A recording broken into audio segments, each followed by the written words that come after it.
Le Maroc est en quart de finale sans pouvoir réellement être étincelant face à une équipe tanzanienne impressionnante également. Nous évoquons le sujet dans Sport Magazine. Bonjour, bonsoir à vous, nos chers téléspectateurs. Voilà donc le principal sujet. Mais nous allons évoquer aussi la qualification des équipes comme le Mali ou encore le Cameroun et le Sénégal. Et puis évoquer les deux premières affiches des quarts de finale, à savoir le Sénégal qui affronte le Mali et puis Cameroun-Maroc, le duel tant attendu voilà, donc de ces quarts de finale. Et pour en parler, j'ai deux invités sur ce plateau, Dodo Aziadou, notre entraîneur consultant dans cette émission. Un plaisir de vous avoir, Dodo. Un plaisir toujours de venir sur ce plateau avec toi et surtout avec Elom. Donc bonjour à tous nos internautes et à la réalisation. Oui, effectivement. Alors, vous l'aurez compris, Elom Nayo également sur ce plateau, notre consultant maison aussi. Elom, plaisir de vous retrouver dans cette nouvelle année. Il y a plaisir d'être là, Helmut, nouvelle année, en tout cas, nouvelle aventure. Bonjour à Dodo également et à tous les internautes, voilà. Alors, donc, on se lance dans cette émission avec notre premier sujet, les Lions de l'Atlas. L'équipe du pays hôte de la CAN 2025 est en quart de finale après une victoire étriquée 1-0 face à la Tanzanie. Alors, il a fallu une action individuelle, quasiment individuelle, sur une passe décisive de Achraf Hakimi. Brahim Diaz, l'ailier polyvalent du Real Madrid, a réussi à pouvoir marquer un but sensationnel qui permet donc au Maroc de remporter une victoire 1-0. Alors, il a fini homme du match naturellement, mais au-delà de cela, il y a aussi ce débat autour de l'arbitrage parce que le Malien Boubou Traoré, qui a sifflé cette rencontre, qui a arbitré cette rencontre, a été vivement critiqué dans les médias. Il aurait probablement pu voir le VAR pour pouvoir arbitrer une dernière action dans cette rencontre en fin de match. Et cela suscite donc le débat sur les réseaux sociaux, dans les médias également. On va en parler dans cette émission, mais on va commencer d'abord par la prestation dans sa globalité du Maroc face à la Tanzanie. Un Maroc qui a souffert face à une équipe des Taifa Stars qui a surpris également. Oui, un Maroc qui a souffert, je pense que c'est le Maroc depuis le début de cette compétition ne nous montre pas grand-chose quand même dans son jeu. Autre que ce qu'ils avaient fait en Coupe du Monde. Je pense qu'aujourd'hui, le Maroc ne fait plus épouvantail en Afrique et notons que le Maroc a rencontré déjà la Tanzanie. Ça fait, je pense, la troisième fois déjà. Ils ont joué à la CAN en Côte d'Ivoire où ils avaient battu la Tanzanie par 3-0. Ils ont rencontré encore la Tanzanie en éliminatoire de cette Coupe du Monde où le Maroc est sorti premier de cette poule. Donc je pense que le Maroc a vu trop le match facile. Mais notons qu'au fil des années, au fil des temps, toutes les équipes évoluent et surtout que les entraîneurs étudient l'adversaire. Donc je pense que le Maroc a été surpris par le jeu de la Tanzanie. La Tanzanie n'avait rien à perdre parce que le Maroc avait tout à gagner dans ce match parce que c'était le pays hôte, le pays organisateur. Donc le Maroc, la Tanzanie, eux, ils étaient venus jouer. Pour une qualification, ça serait bénéfique pour eux, même s'ils ne se qualifient pas. Au moins, ils ont fait les huitièmes de finale. Donc, le Maroc n'a pas convaincu dans ce match, dans son jeu. Et heureusement que Brahim Diaz est là. Et 4 matchs, 4 buts pour lui. À chaque fois, il marque. Et c'est lui seul, par lui seul que l'étincelle vient pour cette équipe du Maroc. Et on attend le choc face au Cameroun parce que depuis le début de la compétition, je pense pas que le Maroc a rencontré une grande équipe. Alors, ils étaient face au TES malien et puis la Zambie aussi c'est une. Oui, mais quand tu compares le Cameroun au Mali et comment on dit à la Zambie, je pense que c'est un autre poids. Alors, vous mettrez le Cameroun devant le Mali parmi les favoris de cette CAN? Parmi les favoris, parce que le Cameroun nous a surpris. Okay. Ça on en parlera après, je pense. Oui. Donc on reste sur le sujet. Donc je pense que ça sera vraiment la première pour moi, la première véritable pour le Maroc. On va en venir tout à l'heure. Justement, alors vous terminez avec 2 points, la Tanzanie, vous vous qualifiez c'est vrai, c'est dans les règles de l'art. Ils ne sont pas repêchés forcément, ils ont terminé parce que les meilleurs troisièmes également se qualifient. Et vous tombez sur le pays hôte. Voilà, vous arrivez à pouvoir tenir tête en première période. Deuxième période, voilà, par ce but de Hakimi, ils arrivent à briser l'impasse et aussi un peu grâce à la domination des Lions de l'Atlas, vous n'arrivez pas à vous sortir. La Tanzanie, on n'a pas à rougir. Non, mais non, ils n'ont pas rougir. Après, Dodo l'avait évoqué, le reste c'est du bonus. A réussi déjà à se qualifier pour les huitièmes, mais surtout quand vous tombez sur le Maroc, la nation organisatrice ou la nation haute, si on peut le dire, vous n'avez véritablement forcément pas de chance, quoi. C'est vrai que dans le jeu, ils ont essayé d'exister. On a vu une équipe tanzanienne vraiment valeureuse qui était là, qui ont voulu aller faire quelque chose, mais à l'arrivée, vous avez en face, vous avez quand même individuellement des talents qui sont plus forts que vous, et donc à l'arrivée ça n'a pas marché avec ce but de Brahim Diaz qui a été marqué. Aujourd'hui, les Tanzaniens n'ont pas à rougir. En face, c'est plutôt le Maroc qui ne doit pas également se satisfaire, certes, du résultat, mais du contenu proposé.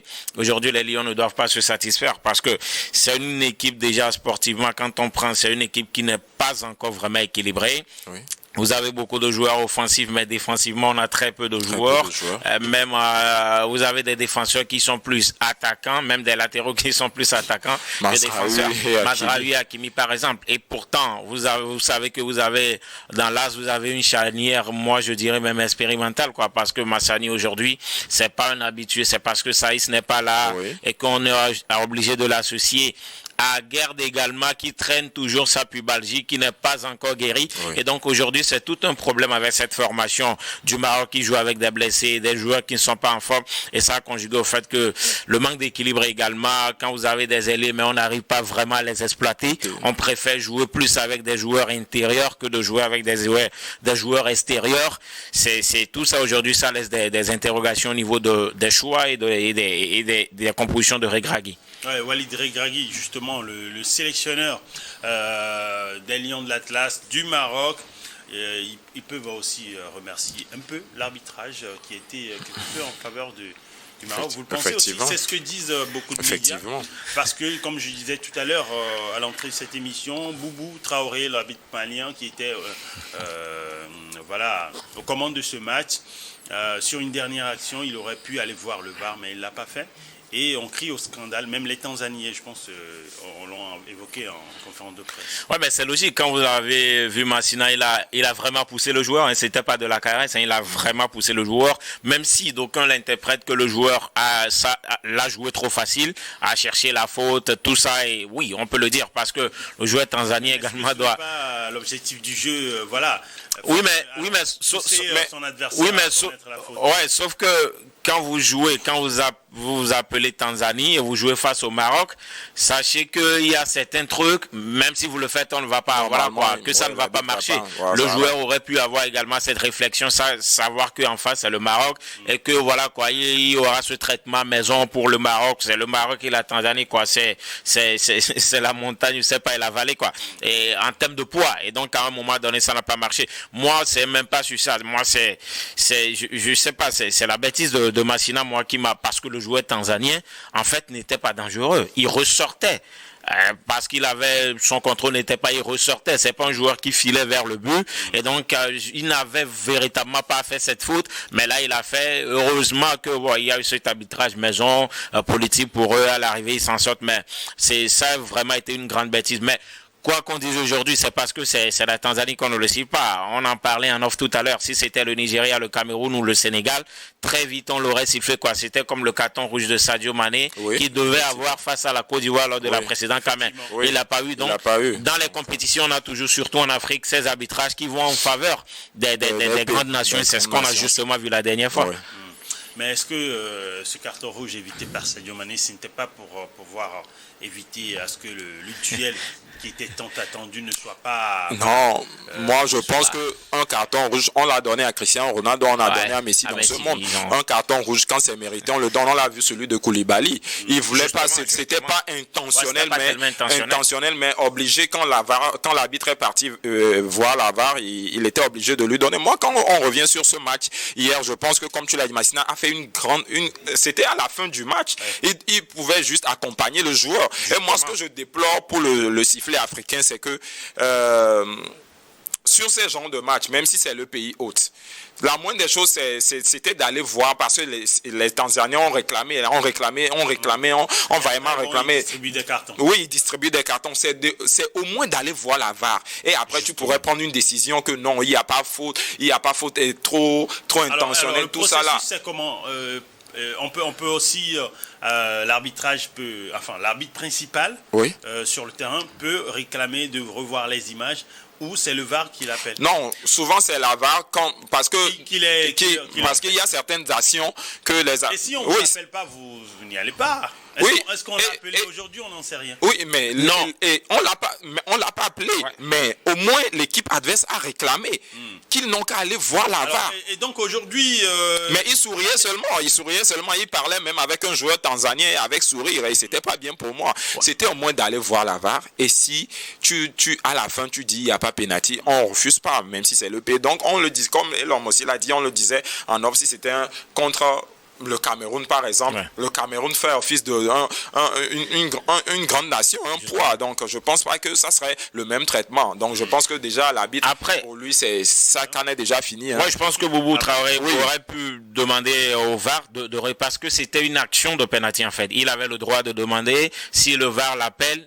Évidemment, il avait également le droit d'accepter d'y aller ou de ne pas aller. On voit des arbitres comme Turpin, par exemple, le Français qui refuse d'aller, voilà. Et donc, il a également le droit, mais il peut également, puisque c'est une situation vraiment très dangereuse, mais à l'arrivée, ils ne l'ont pas fait. C'est ce qui est cœur, en fait. C'est de ne même pas aller voir la VAR, histoire après jauger si on va siffler ou pas. Donc, ça veut dire que, en fait, quoi, c'est là où c'est plus flagrant en termes de ce qu'on parle de grandes nations, de petites nations. C'est là où ça frappe plus à l'œil. Sinon, on a vu certains pénaltys lors de cette CAN, des poussettes comme ça qui ont été sifflées. Donc, cette poussette, ce n'est pas une poussette anodine, c'était une vraie poussette. Il a vraiment poussé le joueur. Et c'est ce qu'il ne devrait pas faire quand même. Donc, alors, gros, mais heureusement pour le Maroc. C'était possible qu'on puisse siffler pénalty comme pas. Oui, on pouvait siffler, on pouvait pas siffler. C'est que l'arbitre au moins puisse jouer le jeu, aller voir également. Voilà. Justement. Alors, on quitte ce match du Maroc. Le Maroc est en quart de finale. On ne reviendra pas là-dessus. On va évoquer son duel avec le Cameroun plus tard dans cette émission. Mais d'abord, on va parler de la sensation créée par les Aigles du Mali qui étaient face à d'autres aigles, les Aigles de Carthage. Et le Mali a remporté une victoire au tir au but 3-2 après un nul 1-1 au terme des prolongations. Alors, qu'est-ce qui s'est passé déjà en deuxième période? Voilà, il y a eu un carton rouge. C'était un premier à la 26e minute, justement. Première période, un carton rouge voilà, pour le Mali qui est réduit à 10 et qui arrive tout de même à pouvoir... voilà, ils ont encaissé contre la Tunisie. La fin de la deuxième période et justement avant que le temps additionnel ne s'écoule. Ils ont égalisé également sur penalty Lassine Sinaeko. Voilà, imparable. Voilà, il arrive à pouvoir égaliser. Et dans les penalties, le Mali s'en sort. On a vu l'état d'esprit. C'est ce qui a beaucoup plus porté cette équipe malienne. Oui, je pense qu'ils étaient unis. Et prendre un carton rouge déjà à la 26e minute en huitième de finale contre la Tunisie, contre les pays Maghreb, c'est déjà un match perdu. Donc, ils ont au forceps le Mali, ils ont défendu en bloc, ils n'arrivaient pas à attaquer, ils attendaient seulement, comme on dit, les pénaltys, parce que en pénalty, nous savons que c'est la chance souvent, et ils l'ont réussi, et ils savaient que Djigui Diarra, au moins, allait arrêter un pénalty, parce qu'il est coutumier du fait d'un pénalty, il est bon, donc, ils savaient que au moins s'ils allaient au pénalty, et ça allait jouer. Et c'est surtout à la dernière minute, je pense que ça a été joué au mental. Et vous avez vu, même sur cette action, les Maliens aussi ont réclamé sur cette action, sur cette main du joueur, or qu'on savait comment les Maghrébiens allaient réagir. Non, il n'y a pas pénalty, il n'y a pas, mais automatiquement l'arbitre était en face de l'action, donc là il pouvait rien faire. Donc Sinaeko a transformé ce pénalty qui n'a pas bien joué, le gardien avait presque arrêté. Je pensais que c'était Bissouma, mais Bissouma, bon, lui-même, il a compris qu'il n'est pas encore en forme de prendre ce pénalty quand même. Mais vraiment, le Mali, on a vu après le match, tout ce que Séduc était venu leur dire en off, comme on dit, dans les vestiaires. Je pense que c'est bien parti pour eux. Tom Saint-Fit. Et je ne sais pas si vous avez vu, ils ont reçu un carton rouge à la 26e minute. On est à la CAN 2026. Donc, je ne sais pas si c'est... Ouais, bon, c'est la 2026. je ne sais pas si... C'est vrai, Après, je pense que oui, après la victoire qu'il qualifie pour les quarts, justement, efface un peu la carence de cette formation malienne. C'est une formation, sincèrement, on ne comprend pas ce que veut mettre en place Tom Saint-Fit parce que... donc vous voulez dire tout simplement que le Mali n'aurait pas dû souffrir face à cette équipe tunisienne? Non, je pense pas que l'on veut dire ça, mais je pense qu'on attendait plus un Mali flamboyant lors de cette CAN. Et c'est ce qu'on retrouve pas. Justement, dans le contenu, dans le jeu, dans l'ADN, historiquement, le Mali qu'on connaissait, c'est un Mali qui joue, qui fait truc, et tout ce que leur manquait, c'est un peu la méchanceté au niveau de la finition pour tuer les adversaires. Mais là, même le jeu, on ne l'a pas. On a l'impression qu'il y a juste une compilation de joueurs parce qu'on a magazine, des fois Sangaré est récalé sur le côté. Pourtant, c'est un joueur plus intérieur. Quand il est là, il performe très bien. Et on n'a vraiment pas d'ailier pour faire. Sinayoko, il est monté. Le premier match, il a essayé de jouer ailier. Mais dans l'as, Bilal Touré ne répondait pas. Il est obligé actuellement d'être dans l'as. À un moment donné, il est seul au four et au moulin. Sinayoko, il doit aller par-ci, par-là. Il fait tout. On a l'impression qu'on a un attaquant et derrière, c'est la défense, quoi. Le milieu quasiment n'existe pas pour le Mali. Pourtant, c'est la force du Mali historiquement. Car le Mali, souvent. Bissouma n'est pas en forme. Aïdara aussi Aïdara qui a reçu un carton rouge. Bissouma qui ne joue plus et Sangaré qui assumait, mais des fois le positionnement du coach fait que lui aussi tu le perds un peu dans la rencontre. Donc c'est un Mali aujourd'hui qui n'est d'abord pas efficace dans les deux surfaces parce que derrière également la charnière centrale c'est véritablement pas ça. Donc vous avez que Sinayoko et Djigui Diarra en fait.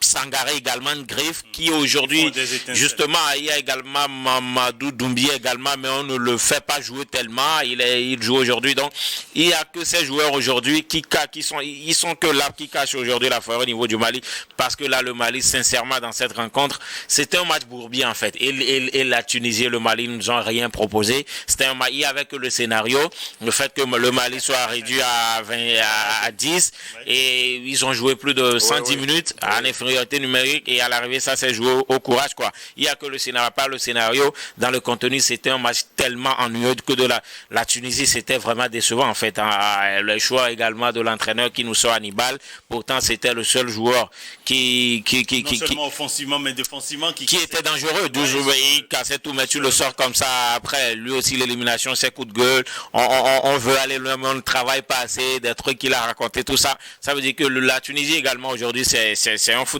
qui n'est pas sain, qui a beaucoup de problèmes aujourd'hui à gérer. Même le championnat tunisien, c'est véritablement pas ça. Tout le championnat se joue sur un seul stade à chaque fois. On sait que les Maghrébins souvent n'ont pas de problème d'infrastructure quoi, mais la Tunisie également aujourd'hui, ça fait c'est un peu le bon. Je voulais dire que c'est un peu le des Maghreb, mais bon. Même leur numéro 10 a dit ça en off. Il a dit que Hannibal justement, il avait évoqué en off. Il a dit ça. Alors, donc je pense que c'est également quelque chose qui se dit depuis la dernière CAN en Côte d'Ivoire. Des anciennes gloires de la Tunisie sont montées au créneau avant même cette CAN. Heureusement, ils ont fait une belle campagne d'élimination de la Coupe du Monde. Il fait toujours pour le mondial. La Coupe du Monde, c'est leur truc. On va observer la première pause dans cette émission. Ne zappez pas, on revient juste après le journal, une dizaine de minutes. On va évoquer les deux premiers chocs qui se dessinent déjà en quart de finale, notamment le choc entre le Sénégal et puis le Mali et puis le Cameroun et le Maroc.